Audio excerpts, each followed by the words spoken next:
প্রিয় দর্শকবৃন্দ, আজকে আমরা জানবো স্বাস্থ্যসাথী সম্পর্কে, যেটা কিনা পশ্চিমবঙ্গের একটি জনপ্রিয় প্রকল্প। এই স্বাস্থ্যসাথী কি? কারা এর আবেদনের যোগ্য? কিভাবে আপনি বেনিফিট পেতে পারেন? এবং ফর্ম ফিল আপ কিভাবে করতে হবে নতুনদের জন্য? অথবা আপনার স্বাস্থ্যসাথী কার্ড যদি থেকে থাকে সেখানে অ্যাম কোনো একটা মেম্বারকে কিভাবে ঢোকাবেন বা ওই স্বাস্থ্যসাথী কার্ড থেকে কারো নাম কিভাবে বাতিল করবেন এবং কি কত নাম্বার ফর্ম?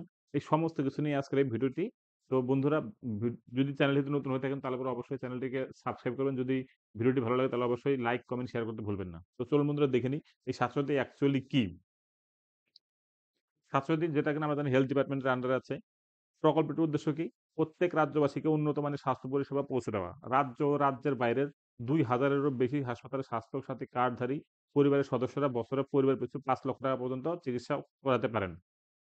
কারা এই প্রকল্পটির সুবিধা পেতে পারেন? পরিবারের কোনো সদস্য যিনি West Bengal health scheme ESI সরকার ঘোষিত কোনো হেলথ ইন্সুরেন্স অ্যাসুরেন্স স্কিমের অন্তর্ভুক্ত নন এবং সরকারি সংস্থা থেকে বেতন পান না, কেবলমাত্র এমন পরিবারই আবেদন করতে পারেন। যে পরিবারের স্বাস্থ্যসাথী কার্ড নেই তারা নতুন কার্ডের জন্য ফর্ম বি অর্থাৎ নতুনদের জন্য ফর্ম বিতে সব পরিবারের সকল সদস্যদের আধার কার্ডের প্রতিলিপি সহ আবেদন করবেন।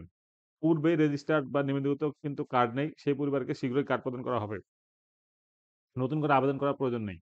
ইতিমধ্যে পরিবারের কোনো সদস্যের স্থায়ী কার্ড থাকলে আবেদনকারীকে ফর্ম এ দ্বারা সেই সংশ্লিষ্ট পরিবারের মধ্যে সংযুক্ত করা হবে।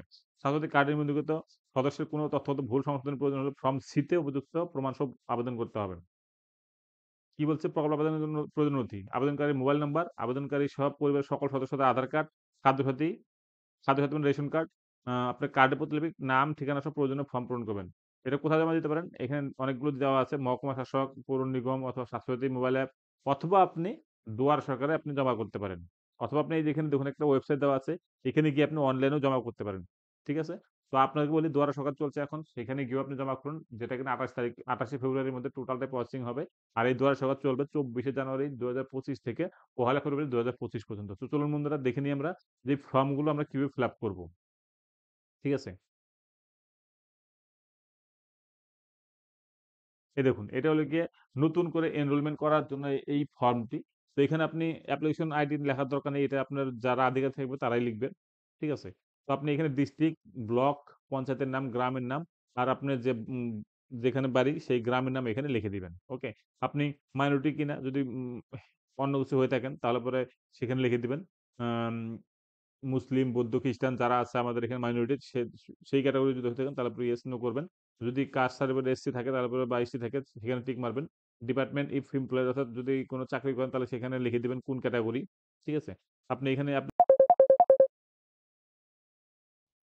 আপনি এখানে উম নেম অফ দ্যা অ্যাপ্লিক্যান্ট অর্থাৎ এখানে নামটা লিখবেন, বাবার নাম লিখবেন এখানে।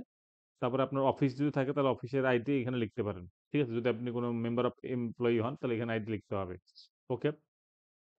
তারপর কি বলছে? আপনি এখানে মেম্বারদের নাম লিখবেন। আপনার পরিবারে যদি ৪ জন বা ৫ জন থাকে, তাহলে পরে তাদের এখানে নাম লিখে দিবেন।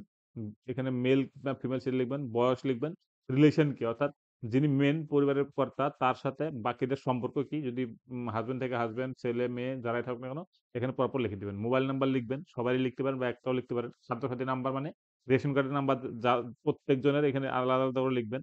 আধার কার্ডের নাম্বার ইফ এনি না এখানে আধার কার্ড এখন ম্যান্ডেটরি হয়ে গেছে। ঠিক আছে? কারণ আধার লিঙ্ক হচ্ছে প্রত্যেকটা স্বাস্থ্যসাথী কার্ডের সাথে। তো আপনি এখানে প্রত্যেকের আধার নাম্বারটাও লিখে দিবেন। ঠিক আছে? আর পরিবারের সকল সদস্যদের নাম লিখতে বলছে, এখানে লিখে দিলাম আমরা।